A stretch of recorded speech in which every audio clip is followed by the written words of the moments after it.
Hello students, good morning. Today I explain about this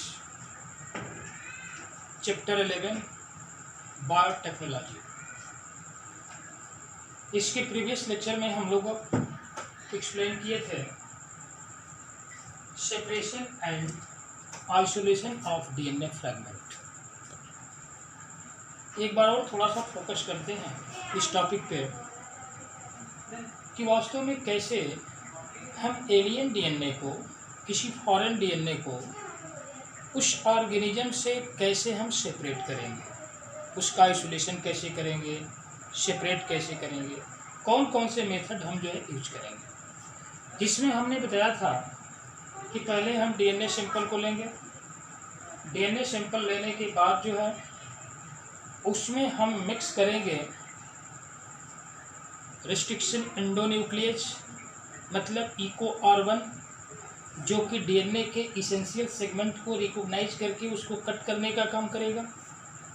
जैसे हमने cut किया तो ऑलरेडी वो जो है रिकॉग्नाइज सेंटर जहाँ से इको R1 ने कट किया तो वह जो है डिफरेंट साइटों पे कट किया और वहाँ पर जितने डीएनए के फ्रेगमेंट बने वो सभी इक्वल नहीं थे। ठीक है, तो जब इक्वल नहीं थे तो उन सभी फ्रेगमेंटों को एक तरह से इक्वल साइज में according to shape, equal shape में एडजस्ट करने के लिए हमने एक मेथड का यूज किया था जिसका नाम था इलेक्ट्रोफोरेसिस, जेल इलेक्ट्रोफोरेसिस मशीन। और जेल इलेक्ट्रोफोरेसिस मशीन में एग्रोज जेल यूज किया जाता है। एग्रोज जेल जो है वो आइसोलेट किया जाता है आपका सीवीड से, जिसको हमने बताया था कि ये पाउडर लाइक स्ट्रक्चर होता है। और ये पाउडर लाइक स्ट्रक्चर जो होता है इसको हम क्या करते हैं, सॉल्वेंट मिक्स करके उसके साथ उसको अंडर 40 डिग्री सेल्सियस पर हीट करते हैं। हीट करने के बाद तुरंत उसको क्या करेंगे, टेम्परेचर डाउन करेंगे, मतलब कोल्ड कर देंगे उसको। और कोल्ड करने के बाद जो होगा वो हमारा एक जो है सोल्यूशन प्राप्त हो जाएगा जिसको हम कहेंगे एग्रोज जेल, और वो एक सेमी सॉलिड होगा। ठीक है, एक प्लेट लेते हैं और उस पर एग्रोज जेल को सेटअप करते हैं। सेटअप करने के बाद उसमें जो है डिफरेंट टाइप्स के वेल बने होंगे जिसमें कि डिफरेंट टाइप्स के जो आपके सेगमेंट डीएनए के जो ब्रेक हुए हैं उनको आपने क्या कर दिया, उसके अंदर सेट किया। इलेक्ट्रोफोरेसिस मशीन जो होती है क्या करती है, इसमें इलेक्ट्रिक फील्ड होती है जिसमें एनोड और कैथोड लगे होते हैं। अंडरस्टैंड। अब क्या करेगा कि अब आपका डीएनए जो है निगेटिव चार्ज का है, तो जब डीएनए निगेटिव चार्ज का है तो मूव किस चार्ज में करेगा, पॉजिटिव चार्ज की तरफ मूव करेगा। अब ऑलरेडी ये मूव कर लिया तो उसको आइडेंटिफाई करने के लिए, उसको आप एनालाइज करने के लिए क्या करेंगे, डीएनए को स्टेनिंग करेंगे। किस पर, एथियोडियम ब्रोमाइड। एथियोडियम ब्रोमाइड को स्टेनिंग करने के बाद अब उस पर हम अल्ट्रा वायलेट रेडिएशन जो है एक्सपोज करेंगे। एक्सपोज करने के बाद हमारा डीएनए फ्रेगमेंट जो होगा वो ब्राइट कलर का जो है, ब्राउन ब्राइट कलर का जो है वो शाइनिंग आने लगेगी। और उसमें से हम जो इसेंशियल हमारा सेगमेंट होगा उसको हम सेपरेट करेंगे, अलग करेंगे। और इस अलग करने के मेथड को एक पॉइंट हमने नाम दिया था इल्यूशन। ठीक है, और उस इल्यूशन के थ्रू जो होता है हम उसको सेगमेंट को अलग कर लेंगे। अंडरस्टैंड। जब ये अलग करेंगे तो उस कंडीशन में जो हमारा नेक्स्ट टॉपिक अब स्टार्ट होने जा रहा है उसका नाम है क्लोनिंग वेक्टर। अंडरस्टैंड। ये आपका जो है टॉपिक है पहला, इसमें टॉपिक क्लोनिंग वेक्टर। अंडरस्टैंड। इसका नाम देते हैं क्लोनिंग वेक्टर। उस तरह का वेक्टर जो फॉरेन डीएनए को या एलियन डीएनए को, जिसको आप जीन ऑफ इंटरेस्ट नाम दिया, उसको हमें क्लोनिंग करना है। अंडरस्टैंड। तो हम किसी वेक्टर के हेल्प से जो है किसी होस्ट के अंदर इंसर्ट करा करके हम उसकी क्लोनिंग कर लेंगे। ठीक है, और क्लोनिंग की कंडीशन जो होती है जहाँ पर दो तरह के ऑर्गेनिज्म लिए जा रहे हैं। एक पहला ऑर्गेनिज्म आपका जो है क्या है, बैक्टीरियोफाज, और दूसरी कंडीशन क्या है भाई आपका, प्लाज्मिड्स वेक्टर। अंडरस्टैंड। इसका नाम है प्लाज्मिड्स वेक्टर। सबसे पहले ये बता देते हैं कि बैक्टीरियोफाज की जो कंडीशन होती है, अब ये बैक्टीरियोफाज हो चाहे प्लाज्मिक वेक्टर हो, इन दोनों को यदि किसी बैक्टीरियल सेल में हम इंसर्ट करते हैं, अंडरस्टैंड, जब सेल में इंसर्ट करते हैं तो जिस समय ये आपका, ये जिसके पास एक्स्ट्रा डीएनए होगा, एक्स्ट्रा जीनोम होगा, वो ऑलरेडी बैक्टीरियल सेल में क्या करेगा, वो जो है सेल्फ रिप्लिकेट करेगा। और सेल्फ रिप्लिकेट जब ये करेगा तो बैक्टीरियल सेल का क्रोमोसोमल नंबर जो होगा इस जो है रिप्लिकेशन को कंट्रोल नहीं कर पाएगा। अंडरस्टैंड? क्यों नहीं कंट्रोल करेगा? क्योंकि इसका रीजन ये है कि यहाँ पे जो बैक्टीरिया के अंदर जो हम बैक्टीरियोफाज और प्लाज्मिड्स की बात हम कर रहे हैं, तो ये प्लाज्मिड्स जो होता है एक आपका एक्स्ट्रा जो होता है जीनोम होता है जो किसी बैक्टीरियल सेल में प्रेजेंट होता है, और वही कंडीशन आपका बैक्टीरियोफाज की है। अंडरस्टैंड? तो जब ये रिप्लिकेशन करेंगे तो रिप्लिकेशन करते समय जो है जो बैक्टीरियल सेल का वास्तविक जीनोम है उसके क्रोमोसोमल नंबर जो है इसके रिप्लिकेशन को कंट्रोल नहीं कर पाएंगे। अंडरस्टैंड? अब कंडीशन ये होती है कि जो हमारा बैक्टीरियोफाज है या आपका जो है इसमें बैक्टीरियोफाज के बाद की जो कंडीशन है यहाँ पे, उस कंडीशन में जो है एक प्लाज्मिड्स, ठीक है, तो प्लाज्मिड्स की भी कंडीशन क्या है भाई कि प्लाज्मिड्स जो है जिस तरह से बैक्टीरियोफाज जो है रिप्लिकेट करेगा उसी तरह प्लाज्मिड भी रिप्लिकेट करेगा। अंडरस्टैंड? जब ये प्लाज्मिड्स रिप्लिकेट करेगा, ठीक है, तो अब इस कंडीशन में आपने बैक्टीरियोफाज और प्लाज्मिड्स ये दोनों रिप्लिकेट कर रहे हैं, और उस रिप्लिकेशन को जो आपका रिप्लिकेट करके जीनोम अपनी कॉपी बनाएगा तो उसको जो है बैक्टीरियल सेल का क्रोमोसोमल नंबर जो है उसको कंट्रोल नहीं करेगा। कंट्रोल न करने का रीजन एक ही है इसमें कि ये जितने भी बैक्टीरियल्स हैं जैसे बैक्टीरियोफाज है और प्लाज्मिड्स है ये एक्स्ट्रा डीएनए है। अंडरस्टैंड? जैसे मान लीजिए कि कोई बैक्टीरिया है और इस बैक्टीरिया के अंदर तो है एक आपका अपना जीनोम है, ठीक है, लेकिन इनके अंदर एक और छोटा सा जो है ये जीनोम है और इसी का नाम दिया गया प्लाज्मिड्स। अंडरस्टैंड? इसी का नाम दिया गया प्लाज्मिड्स। और ये प्लाज्मिड्स जो होता है डबल स्ट्रैंडेड होता है, ऑटोनॉमस रिप्लिकेशन होता है इसके अंदर। अंडरस्टैंड? और ये बैक्टीरियल सेल में एक्स्ट्रा डीएनए होता है। अंडरस्टैंड? तो इस तरह की कंडीशन जो होता है ये आपका बैक्टीरियोफाज और प्लाज्मिड्स वेक्टर की है। अंडरस्टैंड? तो अब कंडीशन ये होती है कि कुछ सेल के अंदर यदि हम किसी बैक्टीरियोफाज को, अंडरस्टैंड, जैसे मान लीजिए कि ये जो है आपका क्या है भाई, ये बैक्टीरियोफाज है। अंडरस्टैंड? ये बैक्टीरियोफाज है और हम इसको किसी बैक्टीरियल सेल के अंदर जो है इंसर्ट कराते हैं, तो जब इस बैक्टीरियोफाज का एक्शन किसी बैक्टीरिया के अंदर होगा तो ये पूरे अपने जो है जहाँ पर इसका जीनोम पड़ा हुआ है तो ये जीनोम को क्या कर देगा, इसके अंदर इंसर्ट करेगा। अंडरस्टैंड? और इंसर्ट करने के बाद अब इस बैक्टीरियल सेल के अंदर, अंडरस्टैंड, अब ये क्या करेगा कि इसमें रिप्लिकेशन होगा। तो रिप्लिकेशन होने के बाद यदि मान लीजिए कि ओनली वन ये अपनी रेप्लिका बना रहा है, जैसे मान लीजिए कि ये जो है न्यूक्लियस क्या कर गई, अब ये वन पार्टों में डिवाइड हो गई, डिवाइड होकर के एक पार्ट बना दिया। अंडरस्टैंड? इसके बाद फिर अब ये क्या करेगा, दो पार्ट बना देगा। अंडरस्टैंड? उसके बाद फिर ये क्या करेगा, नेक्स्ट पार्ट बनाएगा। अंडरस्टैंड? तो इस तरह की कंडीशन जो होती है बैक्टीरियोफाज की होती है, ठीक है, कि बैक्टीरियोफाज जो होता है बैक्टीरियल सेल के अंदर जब इसके जीन को इंसर्ट किया जाता है, मतलब ये हुआ कि बैक्टीरियोफाज जो होता है बैक्टीरियल सेल के अंदर जब ये एक्शन होता है तो केवल अपने जीनोम को इंसर्ट करता है इसके अंदर। तो ये जीनोम इंसर्ट करेगा तो क्या कंडीशन होगी, इसके जीनोम के साथ जो होगा तुरंत क्या कर देगा ये, अब इसके अंदर जो होगा रेप्लिकेशन होगा, और रेप्लिकेशन होने के बाद केवल एक ही पार्ट बना रहा है, उसके बाद फिर दो पार्ट, फिर मैक्सिमम 4 पार्ट बना देगा। अंडरस्टैंड? किसका, बैक्टीरियोफाज का। तो अब ये कंडीशन होगी कि जब ये आपका 1 और उसके बाद ये 2, 3, 4, तो कंडीशन क्या होगी कि अब इस तरह का जीनोम, इस तरह की कंडीशन क्या हो गया कि अब ये पार्ट ही बन गया, तो इसके ऊपर क्या कंडीशन होगी कि अब यहाँ पर प्रोटीन की कोट जो है आकर के ये क्या कर जाएगी, इसको कवर कर लेगी। अंडरस्टैंड? ये प्रोटीन की कोट, तो ये प्रोटीन कोट क्या हो गया कि अब इसमें जो है रेप्लिकेशन हो गया, और रेप्लिकेशन करके बैक्टीरियोफाज जो है बैक्टीरियल सेल के अंदर ये आपकी 4 कॉपी बना दिया बैक्टीरियोफाज की। अंडरस्टैंड?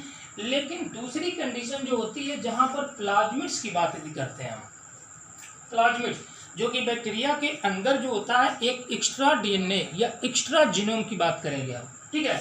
तो अब यहाँ पे होता है कि जब इसके अंदर इसका एक्शन होगा कि ये आपका जो है प्लाज्मिड्स है, ठीक है, और इस प्लाज्मिड्स को यदि हम इसके अंदर इंसर्ट करते हैं तो इसके साथ साथ जो है इसका भी जीनोम क्या करेगा, रेप्लिकेट करेगा। अंडरस्टैंड। और उस कंडीशन में जब ये रेप्लिकेट करेगा तो वहां पर एक जो है प्लाज्मिड्स, केवल एक ही जो है प्लाज्मिड्स का फॉर्मेशन करेगा, या एक प्लाज्मिड्स जो होता है, कुछ प्लाज्मिड्स ऐसे होते हैं कि एक बार के डिवीजन में 2 प्लाज्मिड्स बनाते हैं, लेकिन उसी में कुछ प्लाज्मिड्स ऐसे होते हैं जो आपका ये 15 to 100 कॉपी बना लेते हैं। अंडरस्टैंड। 15 to 100 कॉपी बनाते हैं, लेकिन कुछ उससे भी थोड़ा सा मॉडिफाइड होते हैं जो आपका 100 से एवब जो होता है कॉपी में ये क्या करते हैं, रेप्लिकेट कर जाते हैं। अंडरस्टैंड। तो इस तरह की कंडीशन होती है आपके जो है प्लाज्मिड्स की। अंडरस्टैंड। कि कुछ प्लाज्मिड्स ऐसे होंगे जो केवल रेप्लिका करके केवल अपनी ही एक रेप्लिका बनाएंगे। कुछ जो होता है उसी सेल से क्या करेंगे, 2 रेप्लिका बना सकते हैं। लेकिन कुछ जो है अगर ऐसे होते हैं प्लाज्मिड्स जो कि एक प्लाज्मिड्स जो होगा 15 to 100 रेप्लिका बना सकता है। अंडरस्टैंड। लेकिन कुछ उसमें स्पीसीजें ऐसी है जो 100 से एवं भी रेप्लिका बना सकती हैं। अंडरस्टैंड। दूसरी कंडीशन ये होती है कि अब जैसे मान लो कि जीन की क्लोनिंग करना है, या आपके जो है जो जीन ऑफ इंटरेस्ट है उसको किसी बैक्टीरियल सेल के अंदर इंसर्ट करा करके आप क्या कर सकते हैं, उसकी रेप्लिका बना सकते हैं। अंडरस्टैंड। तो रेप्लिका बनाने के बाद की कंडीशन क्या होगी कि अब हमें क्या करना है कि अपने जीन ऑफ इंटरेस्ट को क्लोनिंग करना है। ठीक है। तो जब ये जीन ऑफ इंटरेस्ट को क्लोनिंग करेंगे तो किसकी जरूरत पड़ेगी, प्लाज्मिड्स की जरूरत पड़ेगी। अंडरस्टैंड। क्योंकि प्लाज्मिड्स की जरूरत क्यों पड़ेगी, क्योंकि प्लाज्मिड्स को वेक्टर हमने क्यों लिया, क्योंकि प्लाज्मिड्स में ये कंडीशन होती है कि ये सेल्फ या ऑटोनॉमस रेप्लिकेशन होता है इसका। एक्स्ट्रा डीएनए होता है, डबल स्टैंडर्ड डीएनए होता है, और ये डबल स्टैंडर्ड डीएनए इसके अंदर है तो डबल स्टैंडर्ड मेरे भी अंदर है। अंडरस्टैंड। जिसको रेप्लिकेट करने में कोई प्रॉब्लम क्रिएट नहीं होगी और वो सेल्फ रेप्लिकेट कर लेगा। अंडरस्टैंड। इसलिए हम प्लाज्मिड्स को लेते हैं। अब जो है इसकी क्लोनिंग करेंगे यदि इसके साथ, अंडरस्टैंड, कि अब इसको फॉरेन डीएनए को किसी प्लाज्मिड्स के अंदर जो है इंसर्ट कराना हो। अंडरस्टैंड। और इंसर्ट कराने के बाद जो है क्या करेंगे हम कि अब उसको क्लोनिंग करना हो तो कौन कौन सा सिस्टम हम अपनाएंगे। सबसे पहले हमने लिया क्या भाई कि यहाँ जो हमने ये फॉरेन डीएनए लिया, फॉरेन डीएनए, और उसके बाद हमने यहाँ पर जो है ये डिफरेंट टाइप्स के जो है प्लाज्मिड्स लिया। ठीक है। और इन प्लाज्मिड्स के अंदर क्या करना है, हमें जो है फॉरेन जीन को या जीन ऑफ इंटरेस्ट को इसके अंदर क्या करना है, जोड़ना है। अंडरस्टैंड। तो कौन सा मेथड अपनाएंगे आप कि हम सबसे पहले एक टेस्ट ट्यूब लेंगे, ये टेस्ट ट्यूब ले लिया, इसके अंदर हमने इसको मिक्स कर दिया, उसके बाद जो है इन सारे प्लाज्मिड्स को हमने इसके अंदर मिक्स कर दिया। ठीक है। जीन ऑफ इंटरेस्ट, उसके बाद प्लाज्मिड्स, ये वेक्टर। अंडरस्टैंड। इसको हम बोले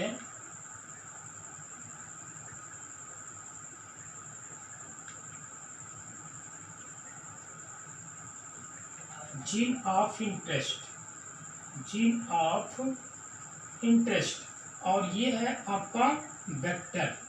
अंडरस्टैंड। इन दोनों को हमने क्या कर दिया, इसके अंदर मिक्स कर दिया। मिक्स करने के बाद और कौन कौन सा मटेरियल हम यहाँ पे यूज करेंगे, हम यहाँ यूज करेंगे इको R1। ठीक है। इको R1, इको R1 क्या है, इको R1 आपका रेस्ट्रिक्शन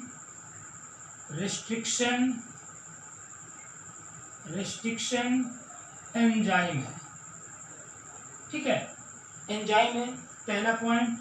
दूसरा पॉइंट हम क्या इसमें मिक्स करेंगे, सेकेंड पॉइंट में हम इसमें मिक्स करेंगे DNA ligase.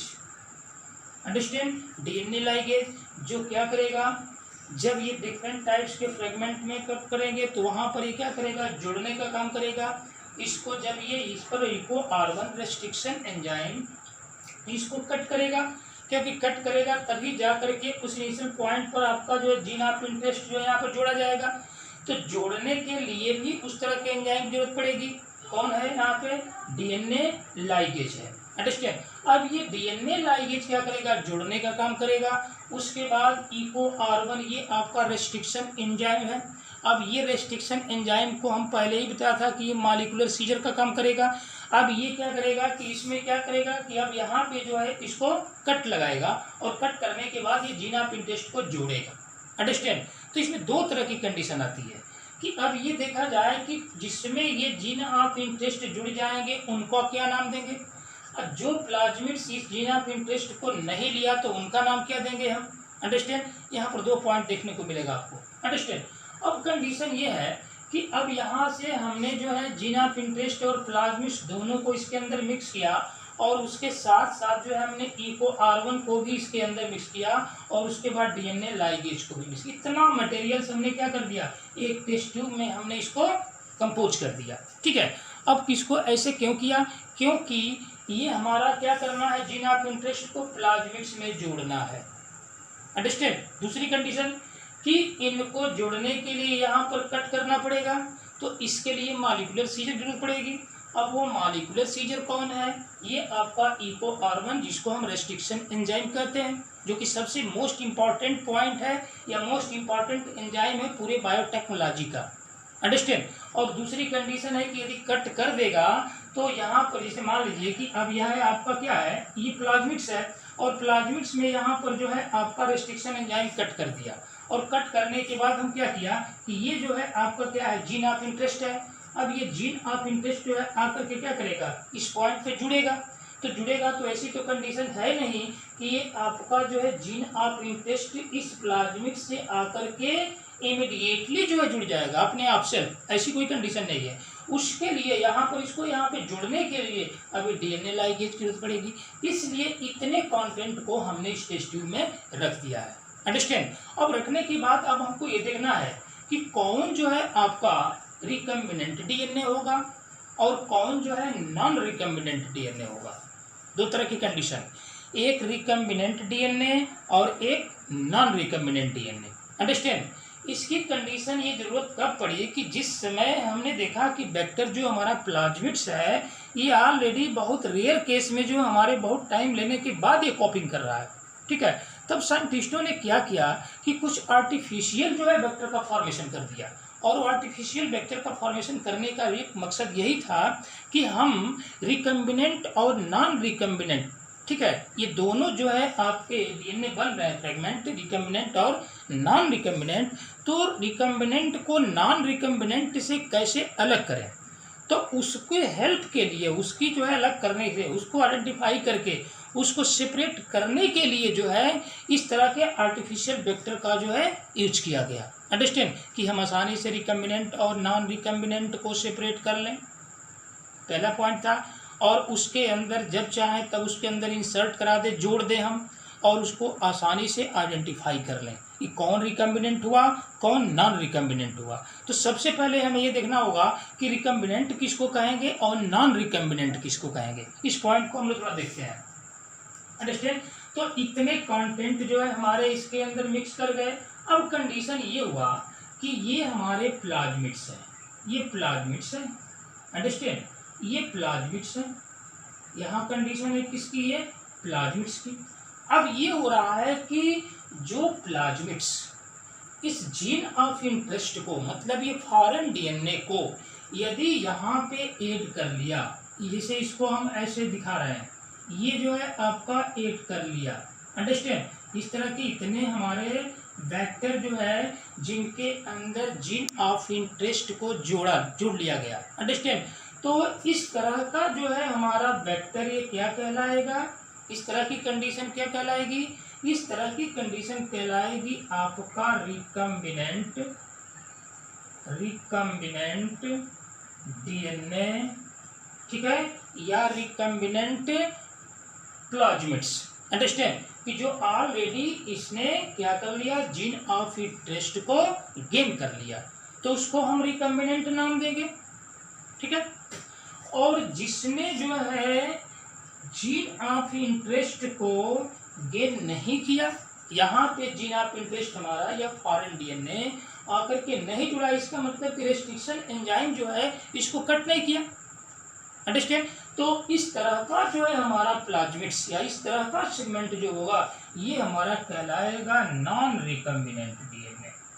Non recombinant DNA, मतलब जो जीन ऑफ इंटरेस्ट को गेन किया, अंडरस्टैंड, उसको हम रिकम्बिनेंट डीएनए नाम देंगे, और जो जीन ऑफ इंटरेस्ट को गेन नहीं किया उसको हम नॉन रिकम्बिनेंट डीएनए बोलेंगे, अंडरस्टैंड। ये कंडीशन हो गई। अब इस जैसे मान लीजिए कि हमारा रिकम्बिनेंट डीएनए जो है प्राप्त हो गया, अंडरस्टैंड। अब रिकम्बिनेंट डीएनए में हमें क्या करना है, अपने जीन ऑफ इंटरेस्ट की एक वेक्टर के हेल्प से हमें किसी जो है ऑर्गेनिज्म के अंदर, जैसे बैक्टीरिया के अंदर इंसर्ट करा करके हमें क्या करना है, उसकी कॉपी करना है, उसकी क्लोनिंग करना है, अंडरस्टैंड। तो यहाँ पर दो तरह की कंडीशन मिलेगी कि अब थोड़ा सा एक पॉइंट और देखते हैं यहाँ पे कि अब तो हमें रिकम्बिनेंट और नॉन रिकम्बिनेंट की बात पता चल गई, अंडरस्टैंड, और उसको बड़े आसानी से हमने आइडेंटिफाई कर लिया और उसको सेपरेट भी कर लिया कि ये रिकम्बिनेंट है और ये नॉन रिकम्बिनेंट है, अंडरस्टैंड। अब हम क्या करेंगे कि अब जो है इस फॉरेन डीएनए को वेक्टर के साथ जब रिकम्बिनेंट डीएनए बना लिया तो अब इसको क्या करेंगे हम, अब इसको जो है किसी बैक्टीरिया के अंदर इंसर्ट कराएंगे, अंडरस्टैंड, किसी होस्ट के अंदर इंसर्ट कराएंगे, क्योंकि हमें क्या करना है, इसकी कॉपिंग करके इसकी क्लोनिंग करनी है, अंडरस्टैंड। तो अब क्या करेंगे, यहाँ पर एक पॉइंट और आएगा आपका, ठीक है, ये आपका जो है क्या है, जीन ऑफ इंटरेस्ट है, रिकम्बिनेंट, और दूसरी कंडीशन है ये क्या है आपका, होस्ट है, अंडरस्टैंड। अब इन दोनों को हमने क्या कर दिया भाई, यहाँ पर कि कुछ नॉन रिकम्बिनेंट भी है यहाँ पे, अंडरस्टैंड, और कुछ रिकम्बिनेंट भी है यहाँ पे, अंडरस्टैंड। इन दोनों को हमने मिक्स कर दिया एक जो है अदर टेस्ट ट्यूब में, ये होस्ट है, बैक्टीरिया है। तो यहाँ पर एक पॉइंट आएगा आपका जो है ट्रांसफॉर्मेंट, अंडरस्टैंड, नाम दिया जाएगा ट्रांसफॉर्मेंट, अंडरस्टैंड, इसका नाम दिया जाएगा ट्रांसफॉर्मेंट, क्योंकि यहाँ पर जीन ऑफ इंटरेस्ट मतलब फॉरेन डीएनए जो वेक्टर के साथ जुड़ा हुआ है, जिसमें रिकम्बिनेंट और नॉन रिकम्बिनेंट दोनों हैं, अंडरस्टैंड। अब उसको हम किसी होस्ट के अंदर इंसर्ट करा रहे हैं, ठीक है, तो यहाँ पर एक पॉइंट आएगा आपका ट्रांसफॉर्मेंट, ठीक है। तो अब यहाँ पे 3 पॉइंट मिलेंगे, ये तो भाई आपके क्या कर गए, यहाँ पे जो है आपके मिक्स हो गए, इसके अंदर होस्ट को हमने क्या कर दिया, इसके अंदर जो है बैक्टीरिया को भी डाल दिया, 2 कंडीशन। अरे बात सुनिए, अब यहाँ पे 3 पॉइंट मिलेंगे, first, second and third, understand. First second, first में मतलब ये होता है कि उस तरह का, जैसे मान लीजिए कि बैक्टीरिया इसमें मिक्स किया और यहाँ भी बैक्टीरिया है और यहाँ भी बैक्टीरिया है और ये भी बैक्टीरिया है, मतलब 3 कंडीशन यहाँ आपको प्राप्त होगी, ठीक है। और इस कंडीशन में अब ये देखा गया कि इसको कुछ समय के बाद हमने जब एनालिसिस किया तो पता चला कि इसके अंदर केवल इस बैक्टीरिया के अंदर जो फर्स्ट नंबर पर है, इसके पास केवल अपना ही जीनोम है, केवल अपना जीनोम है, मतलब ना इन्होंने वायरुलेंट, अरे क्या होता है, ये रिकम्बिनेंट को लिया और ना ही नॉन रिकम्बिनेंट को लिया, अंडरस्टैंड। इस बैक्टीरिया के अंदर केवल अपना ही जीनोम है तो उसको हम बोलेंगे नॉन ट्रांसफॉर्मेंट, अंडरस्टैंड। क्या बोलेंगे इसको, नॉन ट्रांसफॉर्मेंट। नॉन ट्रांसफॉर्मेंट क्यों बोला, ना ये रिकम्बिनेंट को लिया और ना ही नॉन रिकम्बिनेंट को लिया, तो इस वर्ड का नाम देंगे, इस तरह की बैक्टीरिया का नाम देंगे नॉन ट्रांसफॉर्मेंट, अंडरस्टैंड। अच्छा, अब कंडीशन ये हुआ कि दूसरे बैक्टीरिया पर यदि आते हैं, जो दूसरी कंडीशन हमारी मिल रही है, वो हमारी दूसरी कंडीशन ये मिल रही है कि भाई इसके पास तो ये अपना जीनोम है, बैक्टीरिया के पास इसके पास अपना जीनोम है, अंडरस्टैंड। अब इसके बाद इन्होंने केवल नॉन रिकम्बिनेंट डीएनए को गेन किया, अरे बस में, तो जब नॉन रिकम्बिनेंट डीएनए को गेन किया तो उस कंडीशन में क्या हो गया भाई, अब यहाँ पर ट्रांसफॉर्मेंट तो हो गया, ट्रांसफॉर्मेंट तो बोलेंगे, ट्रांसफॉर्मेंट क्यों बोलेंगे, क्योंकि रिकम्बिनेंट और नॉन रिकम्बिनेंट में केवल ये नॉन रिकम्बिनेंट को लिया है, इसका मतलब कि ट्रांसफॉर्मेशन हुआ है। ट्रांसफॉर्मेशन का मतलब ये हुआ कि जीन ऑफ इंटरेस्ट या उस तरह का जीनोम इसके अंदर इंसर्ट कर जाए, अंडरस्टैंड। तो उसके अंदर तो भाई इंसर्ट कर गया, अब ये नहीं मतलब कि नॉन रिकम्बिनेंट की रिकम्बिनेंट, अंडरस्टैंड। इसमें 2 तरह के आपके जो है जीन ऑफ इंटरेस्ट है, एक रिकम्बिनेंट है और एक नॉन रिकम्बिनेंट है। तो यहाँ पे जो बैक्टीरिया के अंदर ये जीन कौन लिया, नॉन रिकम्बिनेंट को लिया। ठीक है, तो अब यहाँ पे क्या नाम देंगे भाई, ट्रांसफॉर्मेंट नॉन रिकम्बिनेंट डीएनए या नॉन रिकम्बिनेंट बैक्टीरिया। अंडरस्टैंड, इसका नाम देंगे नॉन रिकम्बिनेंट बैक्टीरिया। कौन? ये, क्योंकि ये नॉन रिकम्बिनेंट को गेन किया है। अंडरस्टैंड, चाहे वो नॉन रिकम्बिनेंट को गेन करे चाहे रिकम्बिनेंट को गेन करे, ट्रांसफॉर्मेशन तो हुआ है, इसीलिए इसका नाम दिया हमने ट्रांसफॉर्मेंट।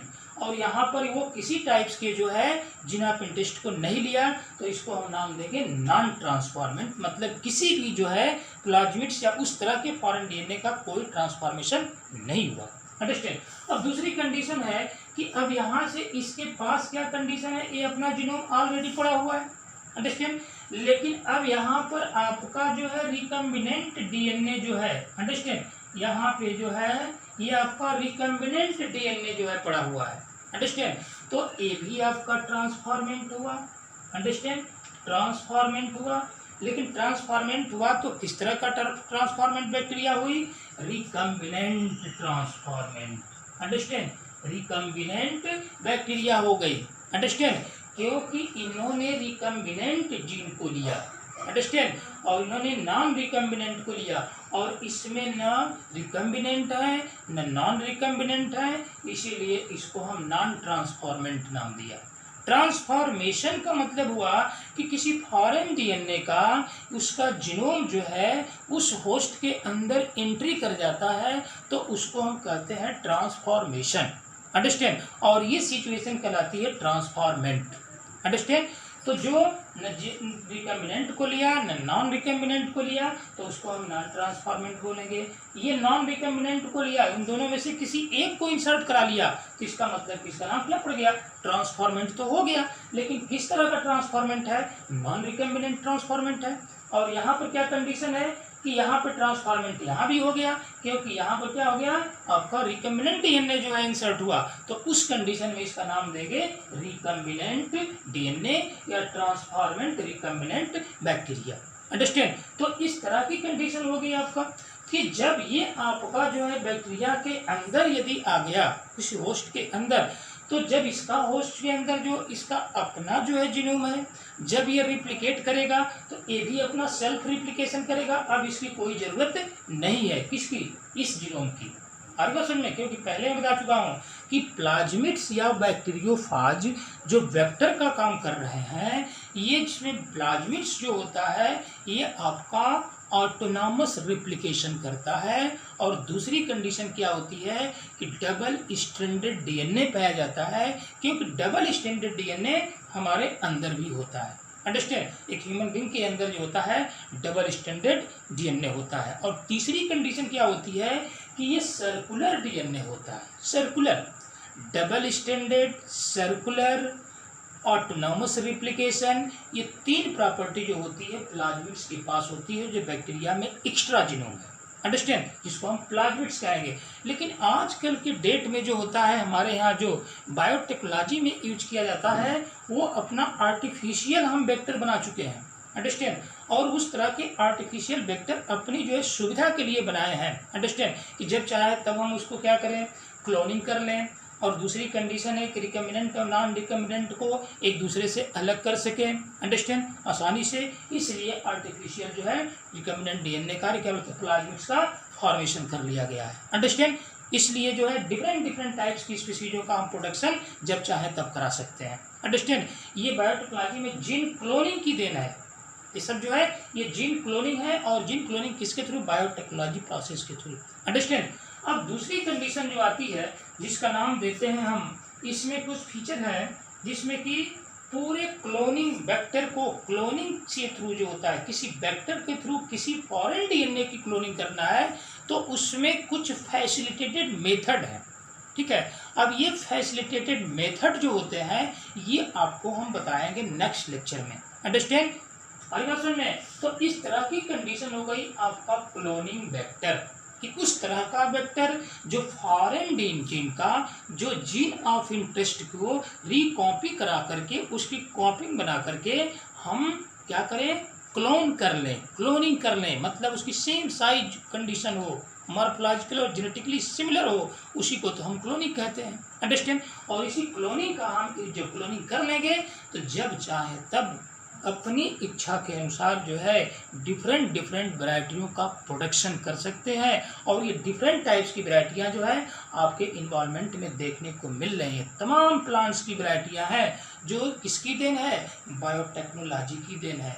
तमाम मेडिसिन का प्रोडक्शन कर लिया गया है, ये किसकी देन है, बायोटेक्नोलॉजी की देन है। अंडरस्टैंड। ये बायोटेक्नोलॉजी नहीं रहता तो जैसे जैसे पॉपुलेशन हमारा एक्सप्लोशन हो रहा है, यदि उसकी डिमांड यदि बढ़ती चली जा रही है, क्योंकि पॉपुलेशन बढ़ेगी तो डिमांड बढ़ेगी, और ये बायोटेक्नोलॉजी के थ्रू इस तरह के प्लांट का, इस तरह के मेडिसिन का प्रोडक्शन नहीं कराएंगे तो हम पॉपुलेशन की डिमांड को कैसे कंप्लीट करेंगे।